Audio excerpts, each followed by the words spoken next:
Salut à tous et bienvenue chez Le Goût Local. Aujourd'hui, je vous propose une recette qui est plutôt rentable. Vu que nous avons l'habitude de réaliser ici des recettes à faire à la maison pour le bonheur de la famille, aujourd'hui, je propose aux mamans qui sont au foyer et qui ne font rien, qui n'ont vraiment aucune activité qui fait peu de gain.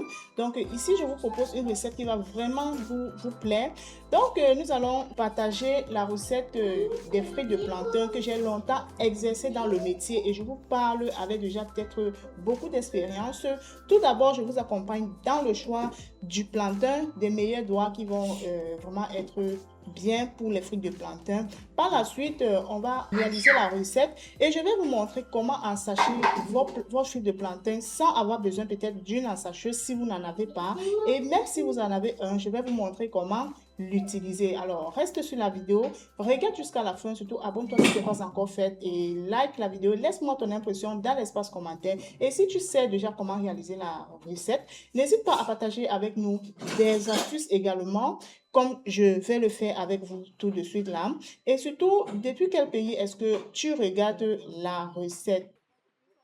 Alors, comme je vous ai dit tantôt, misez surtout sur des grands régimes de plantain comme ceci. Vous allez beaucoup bénéficier. Et surtout de très grosses doigts comme cela. Voilà, vous voyez un peu les doigts que j'ai là.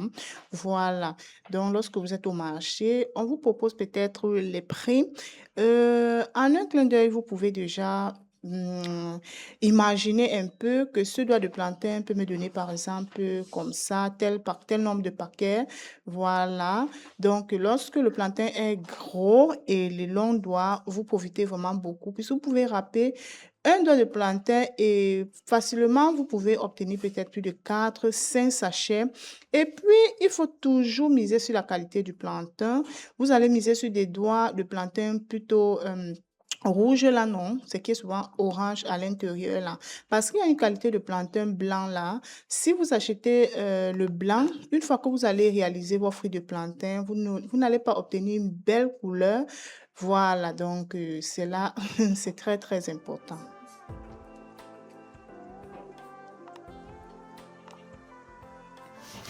Après avoir épluché votre plantain, voilà, il vous faut, dans le matériel ici, il vous faut une friteuse, une grande friteuse, pas une poêle comme la mienne. Il vous faut également une mandoline parce que c'est avec la mandoline que vous allez râper vos frites de plantain, vos chips. Et il vous faut également une louche perforée. Donc ici, je vous montre ici, je mets une accent là-dessus. Râpez toujours vos plantains à l'intérieur de l'huile pour éviter que votre plantain soit dur. Râpez directement à l'intérieur de l'huile comme je le fais là. Donc ici, c'est une astuce déjà expérimentée. Lorsque vous râpez les plantains, vous déposez, ça va devenir dur et ça n'aura pas de goût. Ça ne sera pas très bon et croquant, croustillant, doux comme vous voyez souvent les fruits de plantain là. Donc, essayez quand même de le faire. Et puis, vous voyez un peu ce que je vous disais tout à l'heure. Il vous faut une grande friteuse pour éviter de saturer vos fruits de plantain comme je sature les miens là. Donc, ici, l'oignon, c'est pour obtenir un bon parfum. Vous n'avez pas vraiment besoin d'assaisonner avec du sel et du sucre, comme on le dit souvent. Les fruits de plantain sont bons très, très simplement. Pas besoin de saturer avec des assaisonnements qui vont peut-être nuire à certains clients, parce que ce n'est pas tous les clients qui aiment du plantain salé, hein.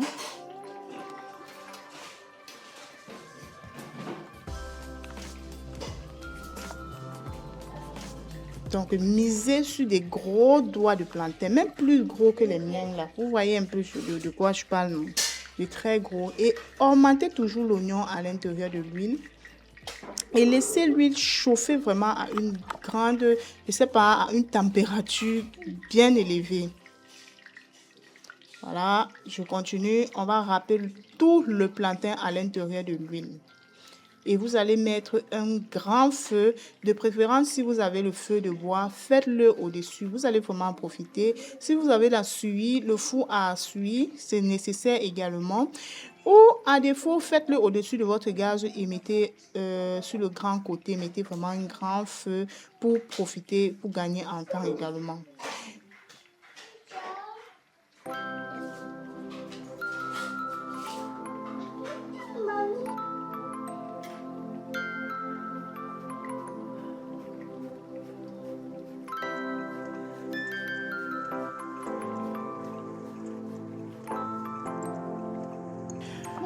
Donc là, lorsque vous avez déjà frit le premier tour, une fois que vous vous rendez compte que ça a déjà un peu refroidi, commencez aussitôt à ensacher très rapidement et puis vous allez voir que ça va aller très très vite par rapport à ce que vous laissez vous garder avant d'ensacher plus tard.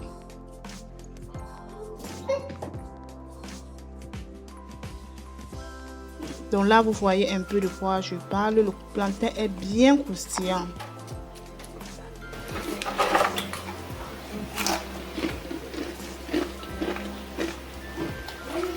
D'accord, d'accord. Donc, on va donc passer directement à cette étape donc, où nous allons ensacher nos fruits de plantain. Et puis, je vais vous montrer plusieurs façons d'emballer. Donc, là, je mets dans le sachet. Vous pouvez, si vous voulez également, vous pouvez faire des chips rondes comme vous voyez souvent, on met dans des sachets et on vend dans les supermarchés. Vous voyez un peu, non? Voilà, donc ça dépend de vous. Donc là, vous pouvez également compter le nombre de chips, de frites que vous mettez dans un sachet comme ça, là, pour savoir le nombre, pour savoir un peu, non? Voilà, combien vous... Voilà, donc voilà un peu comment je fais. Et puis, c'est ça. C'est pas quand même à apprécier la famille. Si c'est vraiment et si ça vous plaît, n'hésitez pas à me faire savoir dans l'espace commentaire depuis quel pays est-ce que vous me suivez et est-ce que mon idée est bonne. Je sais pas. Donc j'ai déjà montré ici comment réaliser les caramels en morceaux, le jus de bissap également pour commercialiser, et voilà les chips de plantain que je vous montre aujourd'hui également pour commercialiser. Attendez-moi très très bientôt avec la recette des croquettes, voilà les chin-chin pour commercialiser.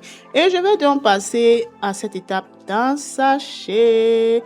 Voilà, donc voilà mon ensacheuse que j'utilisais auparavant. J'ai toujours gardé. Voilà, lorsque vous mettez sur ça comme ça a une résistance chauffante. Ça chauffe directement le papier et puis ça se coupe. Vous pouvez également l'ensacher avec la bougie. Hein. Bon, je n'ai jamais essayé avec la bougie, mais je sais que beaucoup de personnes le font avec la bougie. Et c'est ça. Voilà, donc je ne peux jamais m'en passer de mon ancien business hein, parce que c'est ça. Quand je réalise souvent comme ça, les tout petits à la maison sont tellement contents. Les enfants sont tellement contents. Quand je fais ça comme ça, je les mets parfois dans le sac pour aller à l'école et vous voyez, non. Voilà. Donc, j'ai fait, c'était un peu beaucoup quand même. Ok. Et pour la prochaine étape, regardez, vous pouvez également enrouler comme ceci et attacher les bouts là. Voilà. L'objectif ici, c'est que l'air ne puisse pas entrer. Vous voyez, c'est déjà classe. Vous roulez un peu et puis vous attachez les bouts. Donc la vidéo tend à sa fin. On va se prendre très très bientôt pour une nouvelle recette. Et si la vidéo vous a plu, n'hésitez pas de vous abonner, de liker, de partager.